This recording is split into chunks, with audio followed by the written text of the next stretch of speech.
Nabi kita SAW juga bersabda jamaah, hadis surat Imam Ahmad, arba'un idza kunna fika fala 'alaika ma fataka minad dunya. 4 hal apabila ada dalam diri Anda, 4 hal ini, maka tidak akan memudaratkan engkau apa yang hilang darimu dari dunia. Jadi kalau kita punya 4 hal ini, dunia seberat apapun, dunia hilang kayak apapun, itu tidak akan masalah buat kita. Kalau kita punya 4 hal ini, kehilangan dunia bukan sebuah masalah bagi kita. Kita nggak akan merasakan apa-apa. Hebatnya, sampai mati rasa gitu, mati rasa positif. Nggak akan memudaratkan. Kita kehilangan harta segala macam, nggak akan memudaratkan. Nggak akan memudaratkan. Kalau kita punya 4 hal ini. Yang pertama, sidqul hadith. Kalau kita punya lisan yang jujur. Lisan yang benar. Kalau bicara jujur benar. Jujur benar. Dan menariknya, justru syaitan bermain sebaliknya. Bohong aja biar kamu nggak kehilangan dunia. Kan gitu ya. Kita kenapa sih disuruh kenapa sih kita diprovok bohong? Kalau jujur nanti kamu kehilangan itu. Dan kehilangan itu tak apa? Kehilangan surga? Bukan kan? Kehilangan dunia. Dunia dalam bentuk barang, atau dapat harga yang murah misalnya, atau kehilangan suami, kehilangan istri, kehilangan macam-macam lah dari dunia itu. Udah bohong aja. Istri telat pulang, bohong. Kenapa bohong? Nanti kamu kehilangan kasih sayang suami. Nanti dia marah kalau kamu ngomong jujur. Jadi bohong biar dapat kasih sayang suami. Dan kasih sayang suami kan dunia. Padahal justru sebaliknya. Anda harus jujur. Kalau jujur Anda akan dapat ketenangan. Sidqul hadith. Jujur. Yang kedua, wahifdzul amanah. Dan menjaga amanat. Menjaga amanat. Ini menjaga amanat. Tunaikan hak orang. Itu kan amanat. Tunaikan hak orang itu amanat. Jadi kalau kita punya mental menunaikan hak orang, dunia hilang itu kita nggak berasa apa-apa, nggak drop, nggak terpuruk segala macam. Kalau mental kita tunaikan hak orang, tunaikan hak orang, tunaikan hak orang, tunaikan hak orang.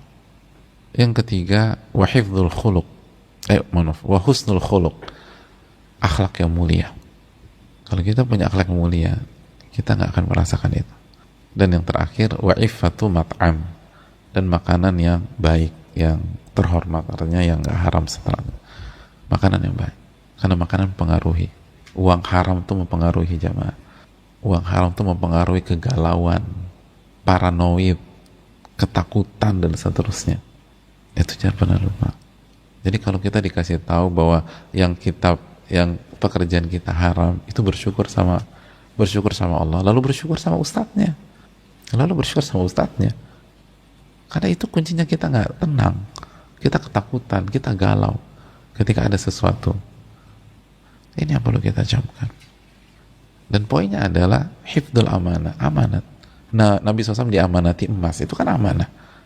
Dan beliau berusaha menunaikan. Makanya lihat, ketika beliau memiliki empat hal ini, mau ujian kayak apa, Nabi tetap tenang jamaah.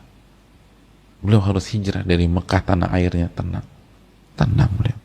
Beliau dikepung di Gua Thawr, tenang. Bahkan beliau tenangkan Abu Bakar, la tahzan innallaha ma'ana. Abu Bakar jangan sedih, Allah itu bersama kita. Tunaikan hak orang, jangan pikir hak kita. Atau jealous karena hak, enggak bang. Adik kakak misalnya, kok abang terus yang dikasih, aku mana? Aku kan juga punya hak. Nah, itu aku kan punya hak. Itu yang membuat kita galau. Makanya sekali lagi, kalau udah itu jebakan syaitan jamaah, membuat kita nggak bahagia, nggak tenang, dan stres, bahkan hancur. Karena pikirin, hak aku mana? Hak tuh aman. Kalau nggak dapat di dunia, dapat di akhirat, clear. Yang aman nggak usah dipikirin. Hak kita udah aman, kata Allah. Hak aman. Nanti di akhirat dikasih semua sama Allah. Yang belum aman, hak orang lain. Yang menjadi tanggung jawab kita dan kewajiban kita, itu yang belum aman. Hak kita aman.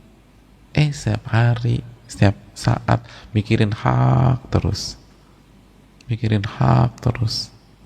Ya itu salah, polanya salah. Akhirnya galau, sedih, cemburu. Itu kan poinnya di sana.